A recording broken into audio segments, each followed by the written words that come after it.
মির্জা আব্বাসের গাড়ি বহর, এটি মির্জা আব্বাসের গাড়ি বহর ঘিরেই উৎসুক জনতার ভিড়। ওসমান হাদির সমর্থকেরা মির্জা আব্বাসের বিরুদ্ধে বিভিন্ন স্লোগান দিয়ে যাচ্ছেন এবং বিএনপির সমর্থকেরা মির্জা আব্বাসের পক্ষে বিভিন্ন স্লোগান দিয়ে যাচ্ছেন।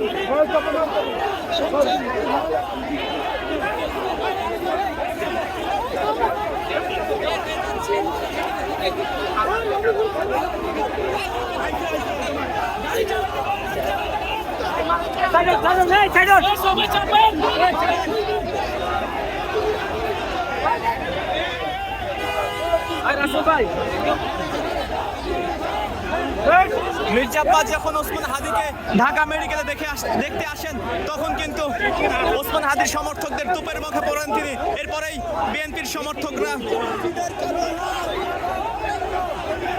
সমর্থকরা আসেন মির্জা আব্বাসকে উদ্ধারের জন্য।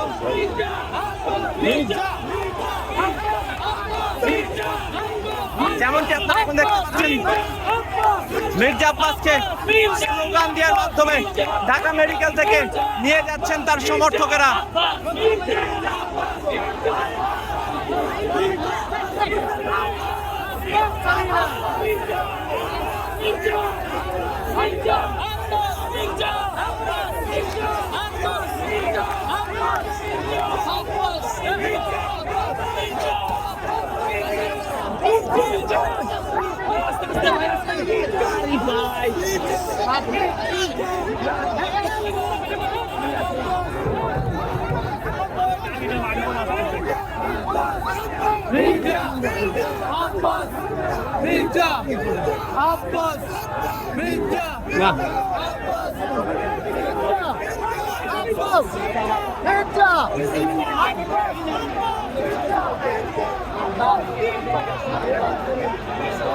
দর্শক, আবারও আপনাদের জানিয়ে রাখি, ঢাকা ৮ আসনে সংসদ পদপ্রার্থী এবং ইনকিলাব মঞ্চের মুখপাত্র ওসমান হাদি গুলিবিদ্ধ হওয়ার পরেই মির্জা আব্বাস তাকে দেখতে আসেন এবং দেখতে এসে ওসমান হাদির সমর্থকদের তুপের মুখে পড়েন। তারপরেই মির্জা আব্বাসের সমর্থকরা আসেন মির্জা আব্বাসকে এখানে স্লোগানের মাধ্যমে তার সমর্থকদের পরিচয় দিয়ে মির্জা আব্বাসকে এখান থেকে নিয়ে যান এবং তার গাড়ি বহরে কিন্তু যাচ্ছেন বিএনপির সমর্থকরা মির্জা আব্বাসের গাড়ি বহরকে লক্ষ্য করে বিভিন্ন স্লোগান দিয়ে নিয়ে যাচ্ছেন। দর্শক, সেটি আপনাদের দেখানোর চেষ্টা করছি।